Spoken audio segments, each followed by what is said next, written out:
Ya ayyuhalladzina amanu taqullaha wa qulu qawlan sadida yuslih lakum a'malakum wa yaghfir lakum dhunubakum wa may yuti'illaha wa rasulahu faqad faza fawzan 'azima.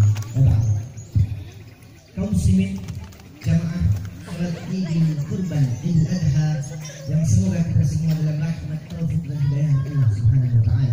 Alhamdulillah, pagi ini Allah kumpulkan kita dalam at-ta'abbud, at-taqarrub ila Allah, sama-sama menghambakan diri kepada Allah Subhanahu wa taala, mengagungkan Allah dengan takbirnya sebagai suatu perintah Allah yang kita amalkan, sebuah sunnah yang sangat tinggi nilai pahalanya di sisi Allah Subhanahu wa taala. Ketahuilah bahwa hari ini adalah hari yang paling agung di antara hari-hari yang lain dalam setahun, yang diagungkan oleh Allah Subhanahu wa taala. Allah menyebutkan dalam Al-Qur'an, "A'zamul ayyami 'indallah yaumun nahar, tsumma yaumul qiyamah." Bahwa hari yang paling agung, kata Rasulullah SAW, di dalam satu tahun adalah yaumun nahar, hari di mana ditumpahkannya darah kurban, hari di mana hari itu para hujjaj sedang berhaji. Rasulullah SAW sendiri mengatakan, "Hadza yaumul akbar." Inilah hari yang paling besar, di mana pada saat itu Rasulullah SAW sedang melaksanakan haji hujjatul wada, yang disebut dengan haji perpisahan, karena Rasul hanya melaksanakan haji satu kali dalam seumur hidup, haji yang pertama dan haji yang terakhir. Kenapa Rasulullah SAW mengatakan inilah haji yang paling besar? Maka jika dibanding dengan sholat Idul Adha adalah hari yang paling besar, hari di mana kita memuliakan Allah, mengagungkan Allah dengan takbirnya. Ada 4 hari: hari Idul Adha dan hari Tasyrik. Hari Tasyrik adalah hari ayyamu aklin wa syurbin wa dzikrillah, maka diharamkan untuk kita berpuasa. Karena hari itu hari untuk bersenang-senang, hari untuk bergembira, hari di mana kita diperintahkan bersilaturahim kepada saudara-saudara kita. Hari kita harus makan yang enak. Kenapa diperintahkan berkurban? Karena supaya tetangga-tetangga kita yang tidak bisa mencicip daging kurban bisa merasakan di hari Idul Adha atau hari Tasyrik tersebut. Jamaah salat Id rahimakumullah. Allahu akbar, Allahu akbar, Allahu akbar walillahil hamd.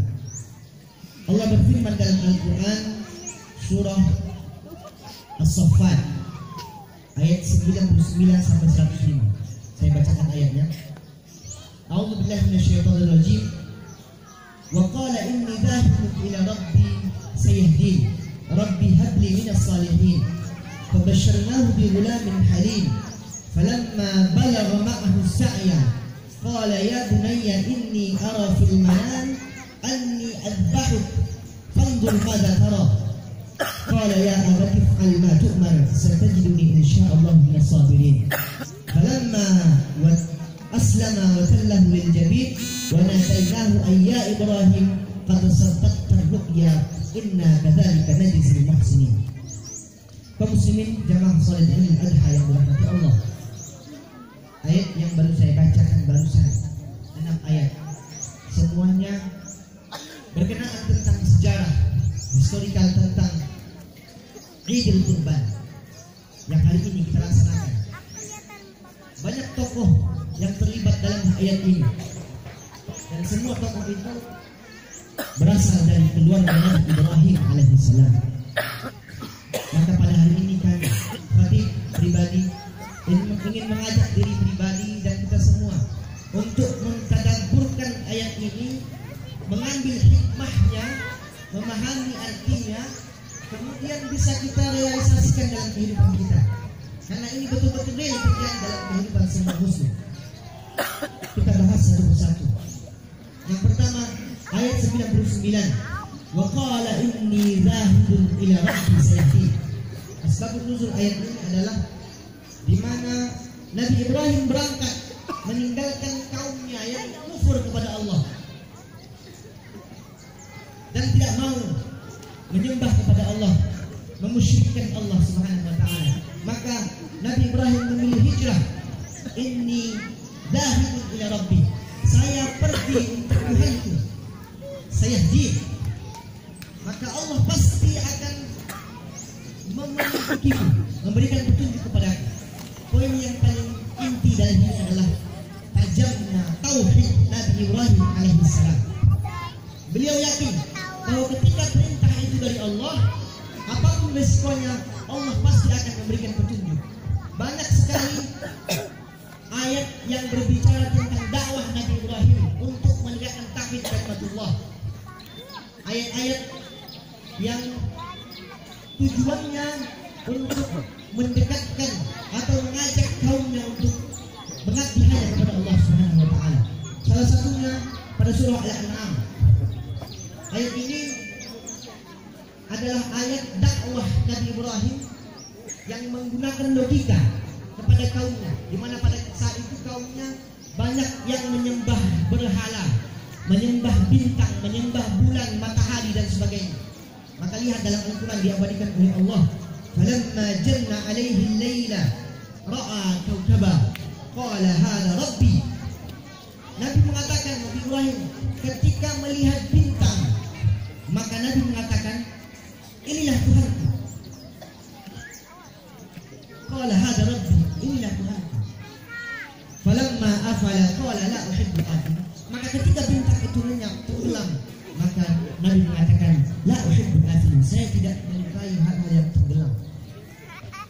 Falamma ra'al qamara baziran qala hadha rabbi. Kemudian ketika matahari, bulan itu muncul, bulan purnama. Al-qamar itu adalah bulan purnama. Falamma afala qala la illam yahdini rabbi la akunanna minal qawmid dhalin.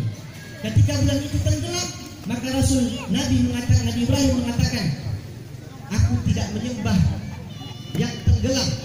Ini Rasul Nabi kita, Nabi Ibrahim ingin menjelaskan bahwa secara logika saja matahari bulan dan kemudian nanti menyebutkan matahari sendiri tidak bisa mempertahankan dirinya untuk bersinar terus bersinar. La akunanna minal qawmid dhalin. Aku tidak mau menjadi orang-orang yang gelap, sesat karena tidak ada cahaya. Ayat yang terakhir, falamma ra'a asy-syamsa bazighatan qala hadha rabbi hadha akbar.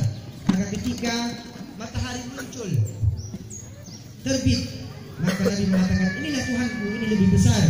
Falamma afalat qala ya qaumi inni bari'un mimma tusyrikun. Wahai kaumku, ketika itu tenggelam, aku berlepas diri dari apa-apa yang kalian syirikkan kepada Allah Subhanahu wa taala. Inni wajjahtu wajhiya lilladzi fatara as-samawati wal ardh hanifan musliman wa ma ana minal musyrikin. Sesungguhnya aku hanya mengabdi, berhamba hanya kepada Allah Subhanahu wa taala. Karena secara logika, matahari, bulan, bintang tidak bisa memberi manfaat ataupun mudarat kepada yang menyembahnya, sehingga tidak layak untuk disembah. Demikian halnya dengan asnam. Asnam adalah jamak dari sonam,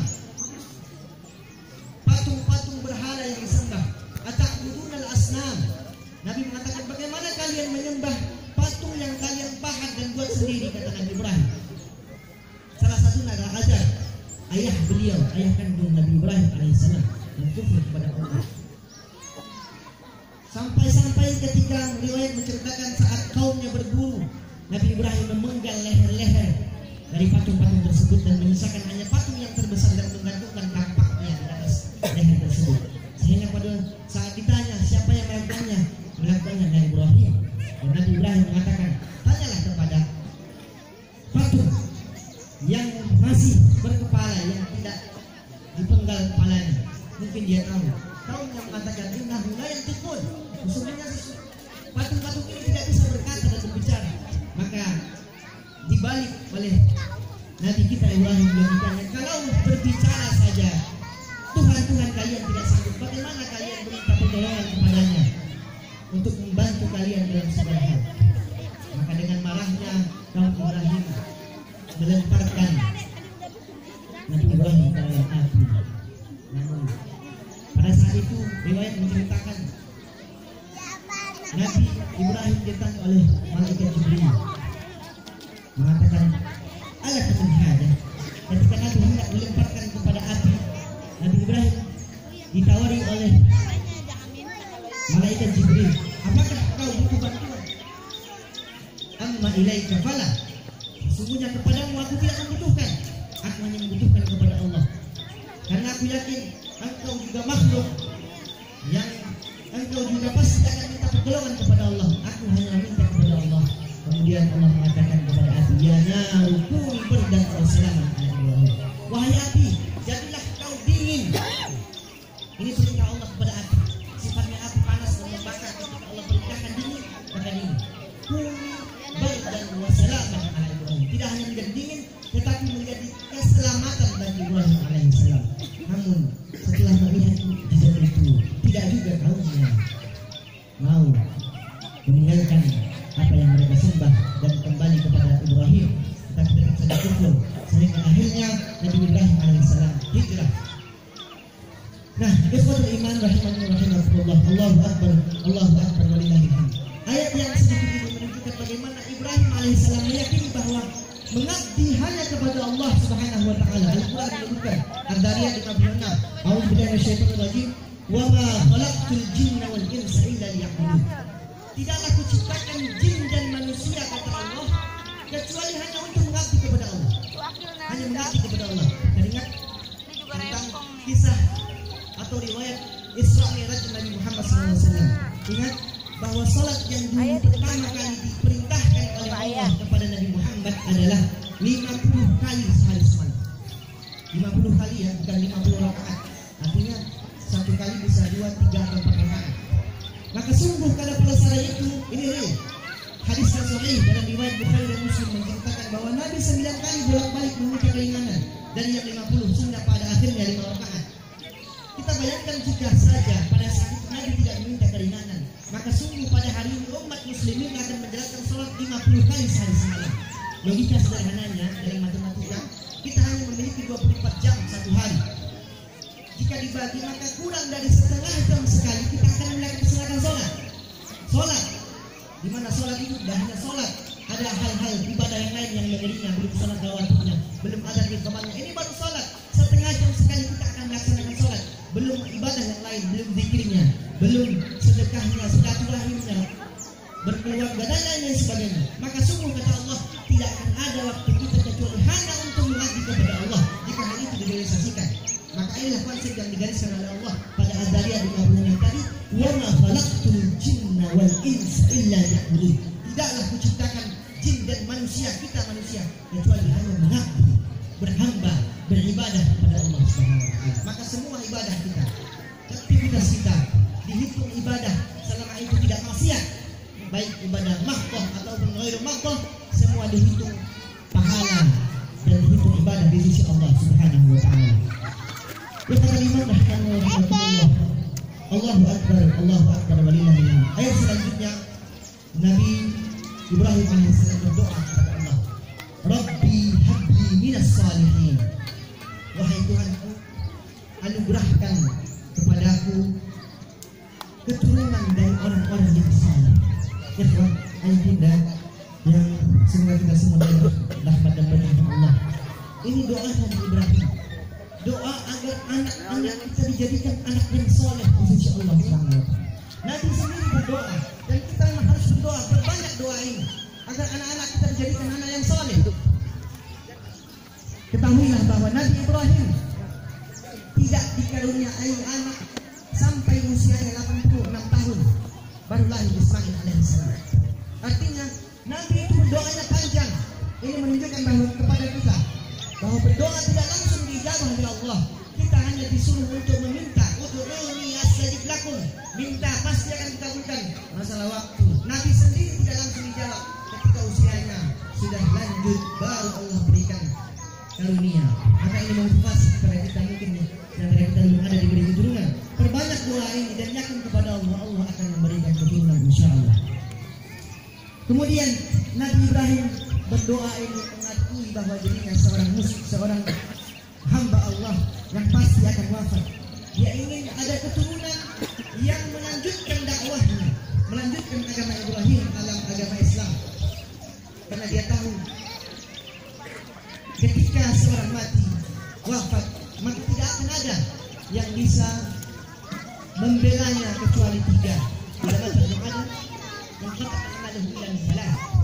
Saudara ilman yantafi'u bihi wa waladun salih, dan anak salah satu dari para tiga adalah anak yang saleh. Maka Nabi meminta anak yang saleh. Alhamdulillah, setelah beberapa tahun kemudian Ibrahim. Ini menunjukkan bahwa sekali lagi doa itu tidak langsung dijawab. Mungkin ada beberapa doa yang dijawab, tapi tidak langsung. Yakinlah pasti semua doa dijawab oleh Rasulullah. Salah satu doa yang lain, Nabi Ibrahim juga berdoa. Idh qala Ibrahim Rabbi ij'al hadza baladan amina. Ini doa Nabi Ibrahim ketika mengantarkan Hajar Ismail ke Makkah yang pada saat itu masih tandus, kosong, tidak ada kehidupan, tidak ada tumbuhan, tidak ada air. Tapi apa doa Nabi Ibrahim? Rabbi ij'al hadza baladan amina warzuq ahlahu minas thamarat. Ya Allah, jadikan balad ini, tempat ini, negeri ini, kampung ini aman, aminah, kampung yang aman. Warzuq ahlahu minas thamarat, dan berikan rezeki kepada penghuninya, penduduknya, buah-buahan. Ini sebenarnya doa yang tidak logika, tidak logis. Karena pada saat itu Makkah masih tandus, tidak ada tumbuh-tumbuhan. Alhamdulillah hari ini Allah buktikan ijabah doa Nabi Ibrahim alaihissalam ketika kita umrah. Cari, tidak ada buah yang tidak ada di Makkah. Allah mengabulkan doanya Nabi Ibrahim. Tidak hanya sekarang, dulunya juga saat Nabi Ibrahim mendoakan ini yang tidak ada air, di mana Hajar pada saat itu bertanya kepada Ibrahim, ya Ibrahim, tolonglah, bagaimana engkau meninggalkan kami di sini? Nabi Ibrahim tidak menjawab. Apa maksudnya Nabi Ibrahim meninggalkan Nabi Ismail yang masih dalam gendongan dan Hajar di tempat yang tidak ada kehidupan itu? Dua kali ditanya, Nabi Ibrahim tidak bisa menjawab. Pertanyaan yang ketiga yang dilontarkan oleh Hajar, Ibunda Hajar, adalah pertanyaan seorang yang beriman kepada Allah. Ya Ibrahim, ahada min amrillah, apakah ini perintah Allah? Maka Nabi Ibrahim mengatakan, betul, ini perintah Allah. Fa'in kana hada min amrillah fanasbir. Kalau memang ini perintah Allah, maka kami akan bersabar, karena kami yakin bahwa Allah tidak akan mungkin meninggalkan hambanya dalam keburukan selama itu melaksanakan perintah Allah Subhanahu wa taala. Maka Nabi Ibrahim berangkat meninggalkan Siti Hajar. Lihat bagaimana kisahnya. Ini terlibat banyak tokoh. Tidak hanya Hajar, Ibrahim memiliki banyak keluarga. Dan memang keluarga Nabi Ibrahim itu dimuliakan oleh Allah Subhanahu wa taala. Dalam surah Al-Imran ayat ketiga, 33 menyebutkan, Inna Allah astafa Adam wa Nuha wa ala Ibrahim wa ala Imran al-alamin. Allah menyebutkan sesungguhnya Allah memuliakan Adam, hanya Nabi Adam, wa Nuhan, dan Nabi Nuh, wa ala Ibrahim, dan keluarga Ibrahim. Allah menyebutkan tidak hanya Ibrahim, tapi keluarga Ibrahim. Ayat yang lain menyebutkan, qad kanat lakum uswatun hasanah fi Ibrahim wal ladzina ma'ah. Sesungguhnya Allah telah menunjukkan bahwa pada Nabi Ibrahim itu ada uswatun hasanah, ada suri tauladan yang baik, dan orang-orang yang bersamanya. Selain keluarganya, At-Tabari menjelaskan dalam tafsirnya bahwa alladzina ma'ah itu adalah orang-orang yang bersamanya para anbiya wa rasul. Maka para nabi dan rasul adalah uswatun hasanah. Dalam ayat yang lain, laqad kana lakum fi Rasulillah, ini adalah orang-orang yang bersama Nabi Ibrahim. Sesungguhnya pada Rasulullah itu uswatun hasanah, suri tauladan yang terbaik. Kemudian Nabi Ibrahim kembali kepada riwayat sejarah tentang Hajar. Dia berbolak-balik mencari air. Ini alasan atau ini asbab kenapa hari ini saudara kita melaksanakan sa'i bolak-balik 7 kali antara Safa dan Marwah. Lihat, ini hanya sekedar usaha yang dilaksanakan oleh Hajar. Dia tidak tahu dari mana datangnya rezeki daripada Allah. Allah hanya sudah berusaha bolak-balik tempat yang sama, Safa dan Marwah, yang tidak ada air, tidak ada kehidupan di sana.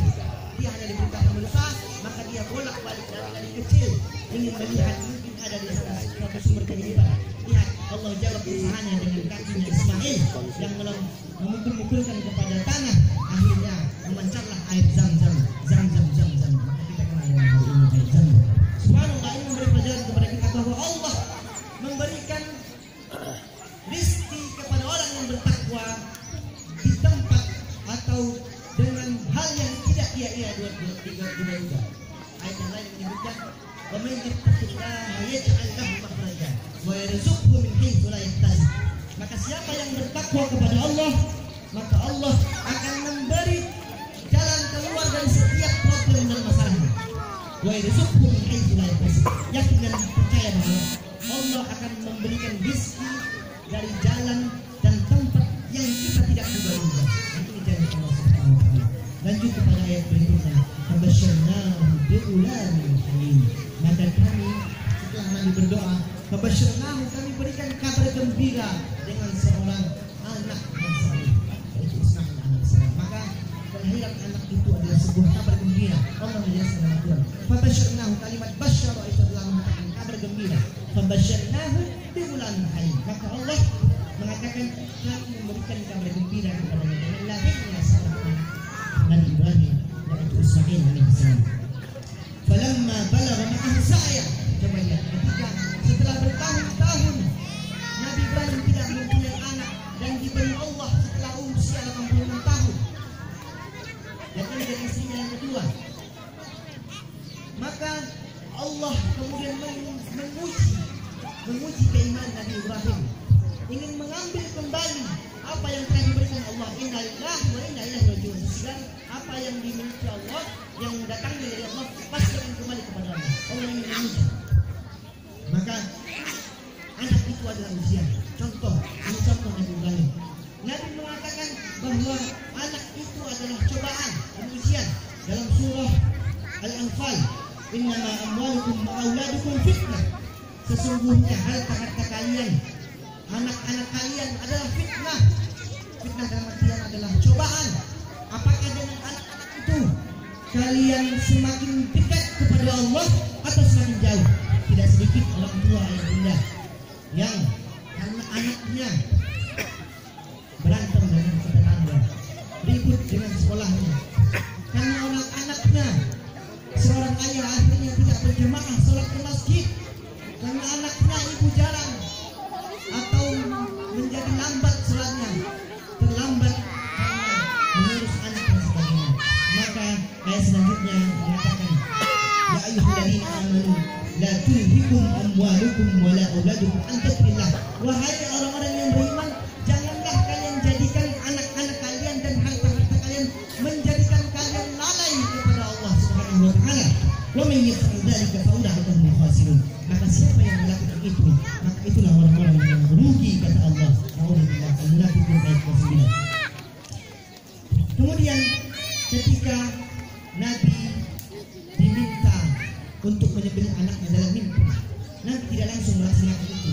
Nabi Ibrahim berdiskusi dengan anaknya. Lihat konteks teks ayat ini. Nabi mengatakan kepada Ibrahim, ya bunayya inni ara fil manami anni adbahuk fanzur madza tara. Wahai anakku, aku bermimpi menyembelihmu. Bisa saja Rasul tidak pernah mengatakan kepada Nabi Ismail mencuri waktu kemudian menyembelih, ini sudah perintah, tapi dia akan mengajak berdiskusi dan melihat bagaimana ilmu anaknya. Nabi mengatakan, wahai anakku, aku melihatmu dalam mimpi, aku menyembelihmu. Apa pendapatmu? Fanzur madza tara. Apa pendapatmu? Lihat, Ismail, kaum muslimin semua, jawaban Nabi Ismail, jawaban orang yang beriman, jawaban orang yang saleh sesuai doanya Nabi Ibrahim, Rabbi habli minas salihin. Apa kata beliau? Qala ya abati if'al. Wahai ayahku, lakukan. If'al itu fi'il amr yang langsung saat itu sekarang kita lakukan. If'al ma tu'mar. Lakukan apa yang menjadi perintah Allah tanpa ditunda-tunda. Setelah insyaallah maka engkau akan mendapati aku minas sabirin, dari golongan orang-orang yang sabar. Aku akan bersabar. Lihat bagaimana jawaban seorang anak yang soleh kepada Nabi Ibrahim alaihissalam. Ayat terakhir, falamma aslama wa tallahu lil jabin wa nadainahu ya Ibrahim qad sadaqta ru'ya inna kadzalika najzil muhsinin. Maka ketika keduanya telah berserah diri kepada Allah, dalam riwayat Nabi Ismail sempat meminta 3 permintaan sebelum Nabi Ibrahim menyembelihnya. Ya ayahku, kencangkan ikatan tangan dan kakiku agar aku tidak boleh tahu pas aku sembelih. Engkau tidak aku dengan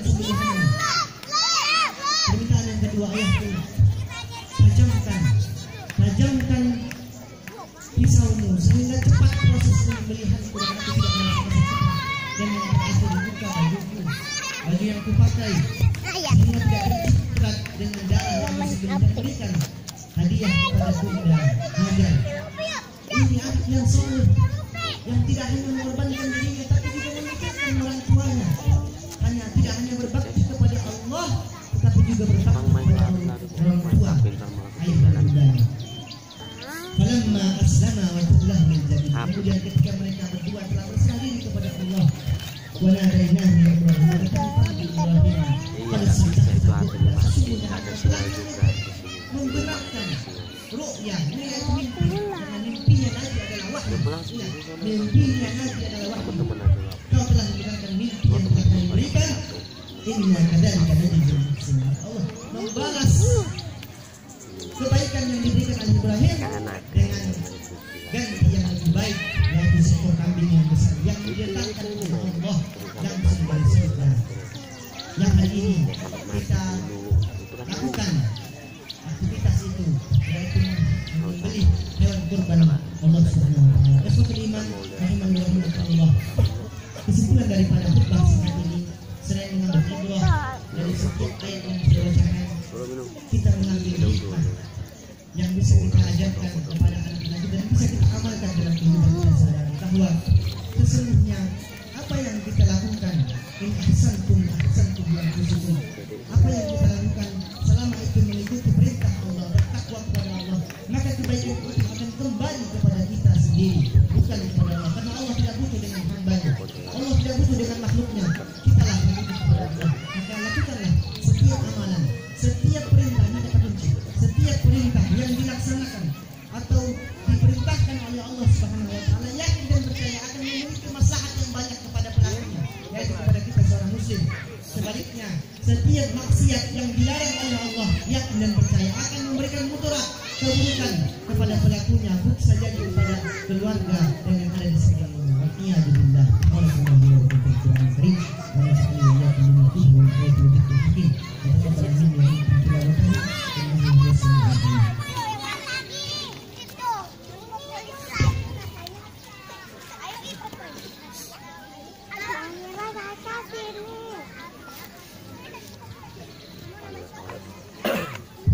Allahu Akbar, Allahu Akbar, Allahu Akbar, Allahu Akbar kabira, walhamdulillahi kathira, wa subhanallahi bukratan wa asila, la ilaha illallah, Allahu Akbar, Allahu Akbar, walillahil hamd. Alhamdulillahilladzi ja'ala lil muslimina idil fitri ba'da siyam Ramadan wa 'id al-adha ba'da yawm Arafah. Alhamdulillah ala ihsanihi wa syukri lahu ala tawfiqihi wa ihsanihi. Wa asyhadu an la ilaha illallah wahdahu la syarika lah wa asyhadu anna Muhammadan abduhu wa rasuluh ad-da'i ila ridwan. Allahumma shalli ala nabiyyina Muhammad wa ala alihi wa sahbihi wa sallim tasliman katsiran. Fa ya ayyuhan nas ittaqullaha haqqa tuqatih. Ittaqullaha fi ma amara wa nahahu amma naha. Wa'lamu anna Allah amarakum bi amrin bada'a bihi bi nafsihi wa inna malaikatahu yusallu. قال تعالى إن الله وملائكته يصلون على النبي يا أيها الذين آمنوا صلوا عليه وسلموا تسليما. اللهم اغفر للمسلمين والمسلمات والمؤمنين والمؤمنات والأحياء منهم والأموات يا عزيز الوفاة ويا قاضي الحاجات. اللهم إنك أعز الإسلام والمسلمين وأهلك الكفرة والمشركين وأذل الشرك والمشركين وانصر عبادك الموحدين وانصر نصر الدين واخذل من خذل المسلمين ودمر أعداءك أعدائهم. اللهم انصر إخوان المسلمين في فلسطين، في غزة فلسطين، وفي دمشق سوريا، وفي غوطة شرقية، وفي كل مكان في بلدان العالم المسلمين برحمتك يا أرحم الراحمين. واجعلنا منهم يا رب العالمين. ربنا تقبل منا دعاءنا إنك أنت السميع العليم وتب علينا إنك أنت التواب الرحيم. اللهم أرنا الحق حقا وارزقنا اتباعه وأرنا الباطل باطلا وارزقنا اجتنابه. Ya Allah, tunjuki kami, berikan kami, tunjukkan kepada kami yang hak itu benar adanya ya Allah. Kemudian berikan kekuatan kepada kami untuk melaksanakan kebenaran itu. Ya Allah, yang kami berikan kepada kami, tunjukkan kepada kami kalau yang salah itu salah adanya ya Allah. Memberikan kepada kami untuk menjauhi kesalahan itu. Allahumma ja'alna mimman yastami'una al-qawl. Allahumma ja'alna mimman yastami'una al-qawl wa yattabi'una ahsanah. Rabbana آتنا في الدنيا حسنة وفي الآخرة حسنة وقنا عذاب النار والحمد لله رب العالمين. عباد الله إن الله يأمركم بالعدل والإحسان وإيتاء ذي القربى وينهى عن الفحشاء والمنكر والبغي يعظكم لعلكم تذكرون فاذكروا الله كثيرا لعلكم تفلحون. أقول قولي هذا السلام عليكم ورحمة الله وبركاته.